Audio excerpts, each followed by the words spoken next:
when a police cruiser stopped right in front of my driveway. I'll be honest, my first thought was they had the wrong address.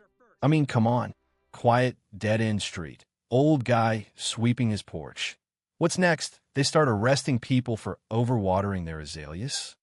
But then one of the officers steps out, checks his notepad, and says this, "Sir, we've received a report that you're trespassing on HOA property." Swear to you, I almost laughed right in his face. Me, trespassing, on my own porch. My own chunk of the American dream, complete with a sign that says private property. I hammered that thing in myself, crooked letters and all. Just a week before, I thought I'd finally made it out. Escaped the HOA circus for good. Guess not. Because right then, I knew retirement's not going to be porch swings and lemonade, not if the local HOA has anything to say about it. Now listen, before I go any further, I got to tell you this story. It's only getting started. And if you're thinking, that's just neighborhood drama, well, buckle up. This isn't your average tale about tall grass and noise complaints. Here's a secret. I didn't always despise HOAs. Back in my 40s, I thought they were basically book clubs with better snacks. A few folks in matching polos handing out flyers, reminding you to pick up after your dog. All innocent stuff. I mean, what's the worst they could do? Ban pink flamingos? Cute. But let me tell you, there are two kinds of HOAs in this world. There's the quiet kind, and there's the other kind. The ones who treat their cul-de-sac like a tiny country with its own dictator. Unfortunately, my last neighborhood, squarely in the second camp.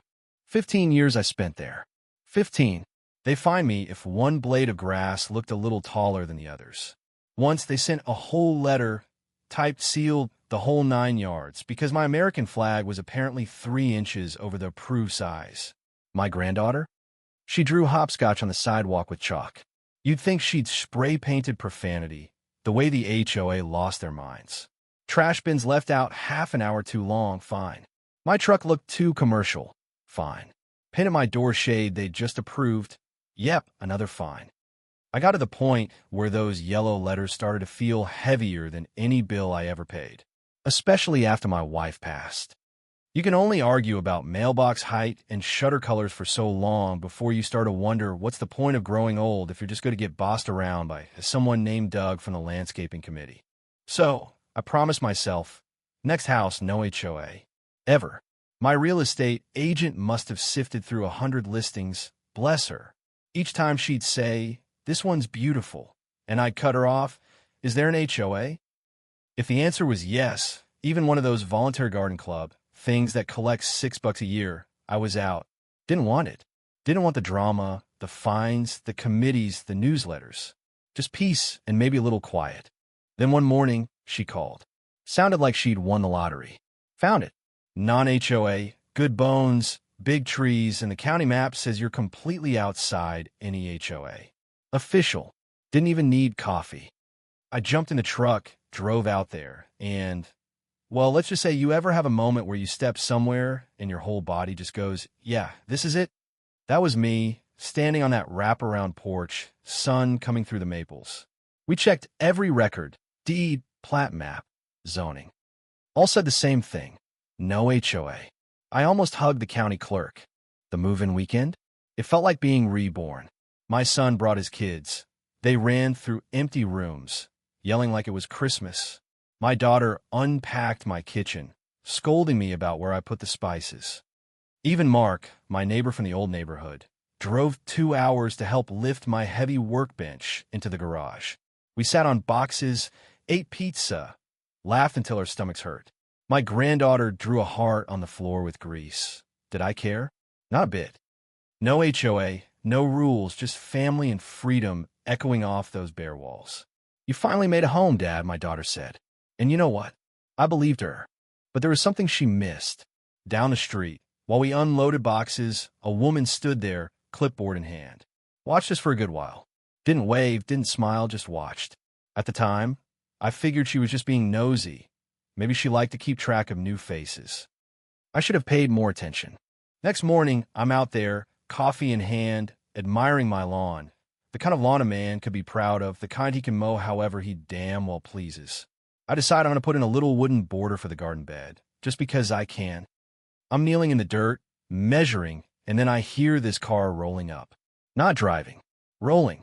Black SUV, shiny chrome, tinted windows. Out steps clipboard lady, heels clicking, pastel blazer, hair that doesn't move in the wind. She comes up the driveway, all smiles, but the kind of smile that means you're about to lose something. "Good morning," she says, crisp as winter air. "I'm Karen Miller, president of Maple Grove Estates Homeowners Association." For a second, I swear I almost burst out laughing. I kept my voice polite. "Nice to meet you. But this property isn't part of an HOA." She tilts her head, gives me this look like I'm a child who just got the alphabet wrong. "Oh, I'm afraid that's not accurate," she says. "This street, including your driveway, now falls within Maple Grove's community boundaries. We amended our plat." Then she starts talking about applications, approvals, and how I'm occupying HOA land. My driveway, my side yard, my porch. The only reason I bought this house was because it wasn't in an HOA. "Deeds can take time to update," she says, flipping a page. "But we enforce the boundaries as recognized by our association. Right now, you're trespassing on HOA-managed land." I swear, the way she said trespassing, it felt like I'd been caught breaking into Fort Knox, not planting petunias. Now, I'd had enough. "Karen," I say, "I checked the county record myself. The real ones." She smiles tighter. "You're required to cooperate while boundary clarifications are resolved." Boundary clarifications. On my own driveway. I couldn't help it. I laughed. Couldn't tell if it was from amusement or the first flicker of rage. "So what are you accusing me of?" I asked. She says trespassing. Let me tell you, being accused of trespassing on your own land by someone who acts like her clipboard is the Constitution, that's a new one. I point at the ground. "You mean this concrete? My lawn? The walkway?" "Correct," she says, as serious as a judge. "And if I told you to get off it, wouldn't that make you the trespasser?" HOA board members are exempt during compliance evaluation. That's when I realized who I was dealing with. Someone who believed their clipboard was a scepter. "Karen, I don't answer to your HOA. I didn't sign anything. I bought this place precisely because it isn't in an HOA. So I'm going to have to ask you to leave." She drops the fake smile. "If you continue to occupy HOA property, I'll have to escalate. This could become a legal matter. Costly. Listen, I've been threatened by mortgage brokers, government agents, and my mother-in-law." Karen didn't make the list. "What are you threatening to do?" I ask. She laughs softly. "We'll contact law enforcement, file reports, document your behavior as willful noncompliance. That can result in fines, liens. Then, and this is the part that made my blood run cold, she glances at my window and says, 'You live alone, correct?' She says it so casually, like she's commenting on the weather. The implication is clear. She knows, and she's not afraid to use it. I step closer, voice low. "Don't ever suggest things like that again. And don't set foot on my property uninvited." She looks amused. "One day, you'll wish you'd been more cooperative." She walks off but doesn't leave. Sits in her SUV across the street, just watching. I try to ignore it, but after 30 minutes, I lose patience. March over, knock on the window. "Are you going to sit here all day?" "I have nothing to do with your association," I say. "That's not what our paperwork indicates." "Show me the paperwork." She smiles. "You'll see it soon enough." I call the cops. Figured if she wanted to play law, I'd play along. When they show up, she's gone, slipped away like nothing happened. The officer, sipping his iced coffee, shrugs. "Sir, this is HOA drama. It's an overreach. We'll file a report, but there's not much we can do." "Civil cases," he says. "Great. So basically, if Karen comes back, I'm on my own." Next morning, there's a letter under my door. No stamp, no return address, just my name in ice-cold handwriting. Inside, notice of unauthorized occupancy. Tells me to stop using common areas, my driveway, my walkway, my own mailbox, or face daily penalties. It's so absurd I actually laugh out loud. Like what? Am I supposed to helicopter myself into my own living room? But the buzzing anxiety never quite goes away. A guy starts hanging around at the end of my street, just looking at landscaping, taking pictures. Claims he's with the compliance team. I tell him to leave. He snaps a pic of my mailbox and walks off. Then, a text from an unknown number. You can't ignore us. It's like living in a bad reality show. Day after day, people walk by, too slow, too interested. A jogger, a cyclist, a dog walker. All of them linger just a little too long. Sometimes that black SUV rolls by, Karen at the wheel. It's not paranoia if it's real, right? On day 4, 2 police officers show up, Karen standing nearby, arms crossed. We've received a report of possible unlawful occupation. Of my own house. I ask. Turns out Karen's got a whole song and dance. Boundary disputes, verification process, compliance steps 1 through 17. 17. They want to see my ownership docs, so I show them everything, deed, plat map, zoning records, you name it. They go off to confer. Karen tries to cozy up, telling me I could just fill out the application and pay the fee. I tell her not a chance. When the officers come back, they side with me, tell Karen to leave my property. She's furious, throws one last line. This isn't over. Drives off in a squeal of tires. Greg, a neighbor I barely met, comes by that afternoon. Says he saw what happened.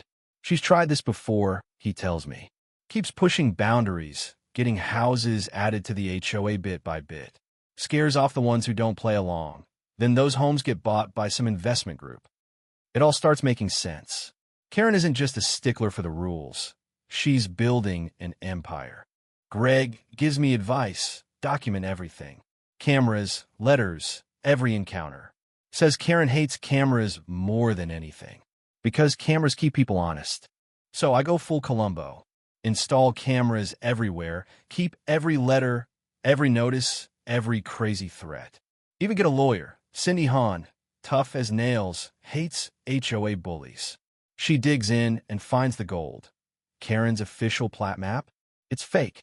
No county stamp, no approval. And, oh, by the way, some of those boundary amendment signatures? Forged. There's even a shell company funneling HOA funds connected to Karen's husband. Long story short, Cindy files complaints with every county office and law enforcement agency she can. Suddenly, the game changes. Karen shows up at my door with 2 hired goons. Muscle, black polos, fake badges. They try to force a compliance inspection, threaten to take down my fence. I tell them I'm calling the sheriff. 10 minutes later, the real law shows up. The deputies check the records and, yep, my property isn't in the HOA. They threaten to arrest Karen and her officers for trespassing. She sputters, rages, gets dragged off the property. Not 2 days later, Cindy calls. She's got the smoking gun. Karen's forged amendments, fake signatures, money trail, everything. That night, Karen screeches up in her car, yelling, waving papers, accusing me of ruining her life. Before she could do any more damage, the sheriff's cars pull in, red and blue flashing like the world's least festive Christmas parade. They cuff her right there, right in front of her own clipboard army. Greg watches from his yard, says, guess she's not coming to the next block party. I tell him I'll bring the potato salad. Karen's off the board now. The county froze her expansion proposals. Turns out, a lot of neighbors she'd bullied came forward too.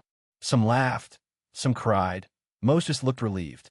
For the first time since moving in, my street actually felt like home. So, here's what I learned. Sometimes the only thing you have to do to beat a bully is say no. You don't have to be young or strong or loud. Just refuse to surrender. Bullies, especially the clipboard kind, count on you giving up out of exhaustion. Stand your ground. And if you ever find yourself facing down a Karen with a fake map and a power trip, don't just back down. Document everything. Shine a light on their tricks. Now, let me ask you, where's the line between protecting a community and flat-out abusing power? When does following the rules become just another excuse for control? If you've ever tangled with an HOA tyrant, a petty boss, or a neighbor who thought they were king, drop your story below. Tell me what you'd do if you were in my shoes. And hey, maybe, just maybe, someone out there will finally realize you can't annex a man's porch if he's willing to fight for it.